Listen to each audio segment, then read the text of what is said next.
Minneapolis, AP. Stephen Curry has been cleared for shooting drills and light on-court workouts despite a strained left hamstring, giving him a chance to play for the Golden State Warriors if they force a Game 6 against the Minnesota Timberwolves. The Warriors re-evaluated Curry on Wednesday before playing their must-win Game 5 without him and announced he was making good progress in his recovery from the injury suffered in the opener of the second-round series. If the Warriors beat the Timberwolves, Curry will be re-evaluated on Saturday, ahead of Game 6 in San Francisco on Sunday. There's a 3-day break scheduled between Games 5 and 6, affording Curry extra time to heal. Curry traveled with the team to Minneapolis, but he already had been ruled out for the fourth consecutive game when the official injury report was released on Tuesday. Curry's first career hamstring strain, one of several injuries that have waylaid star players during these NBA playoffs, has made it predictably harder for the Warriors to space their offense and generate scoring. They are averaging 17 turnovers per game in the series and shooting only 36% from three-point range. Starting guard Brandon Podziemski shot 9 for 40 from the field over the first 4 games, including 3 for 17 from beyond the arc. He has just 30 points in the series. Stephen Curry is being cautious after straining his hamstring in Game 1 of Golden State's Western Conference semifinal series against Minnesota on Wednesday. The Warriors confirmed Curry was diagnosed with a grade 1 strain and said he will be evaluated again in 1 week, which puts him in line to miss at least Games 2, 3, and 4, if not more. Speaking to the media ahead of Game 2 at Target Center on Thursday, Curry admitted not having a target return date. Steph Curry said he doesn't have a target return date. No, and from all that I'm learning about how quickly you can get back, there has to be a healing process.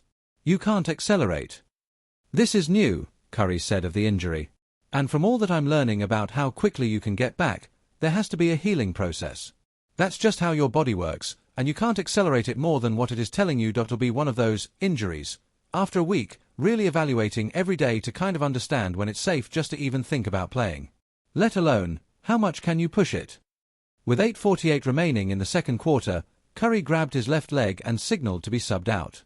He stayed on the floor for 29 seconds before play was stopped, and he eventually exited to the locker room. Despite Curry sitting out the rest of the game with 13 points in 13 minutes, Golden State won, 99-88, on the road to take a 1-0 series lead. Draymond Green anchored Golden State's defense helped force Anthony Edwards to miss his first 10 shots from the field. Green also scored 18 points and hit 4 3-pointers with 8 rebounds and 6 assists. Jimmy Butler, whom the Warriors acquired from Miami at the trade deadline, nearly had a triple-double with 20 points, 11 boards, and 8 assists. Buddy Hield also made up for Curry's absence with 24 points, 8 rebounds, and 5 threes. Apart from the hamstring injury, which he is dealing with for the first time in his career, Curry was already playing with an injured thumb on his shooting hand. Curry and the Warriors needed 7 games to get out of the first round against the Houston Rockets, with Curry playing 45 minutes in Game 7 on Sunday night. The Warriors and Timberwolves will tip off at 8:30 p.m. Eastern Time for Game 2 on Thursday, with Golden State sitting as a 10.5-point underdog ahead of tip-off. Curry didn't push it to full speed, according to a team source. He's yet to burst or cut or test that left hamstring in a manner that'll deliver him and Rick Celebrini, the team's lead medical decision-maker, the true information they'll need on whether the hamstring is healed enough to return deeper in this series. But he went through a medium-speed shooting routine and rode the stationary bike. This was a notable advancement for Curry in his race against time. 90 minutes later, Curry was dressed in a grey sweatsuit on the sideline, watching his Warriors fail in their second crack at a win without him. The Timberwolves won Game 3, 102-97. They're up 2-1 in the series. Curry hasn't been officially ruled out for Game 5, but the internal message in the aftermath of Curry's injury has always been about getting that second win to stretch it past next week's 3-day break, giving Curry a more relaxing and realistic target. Game 6 on Sunday. If we don't win, we damn sure don't have to worry about getting Steph back this year, Jimmy Butler said. We got to put our big boy pants on and go out there and compete at a high level and get this one on Monday.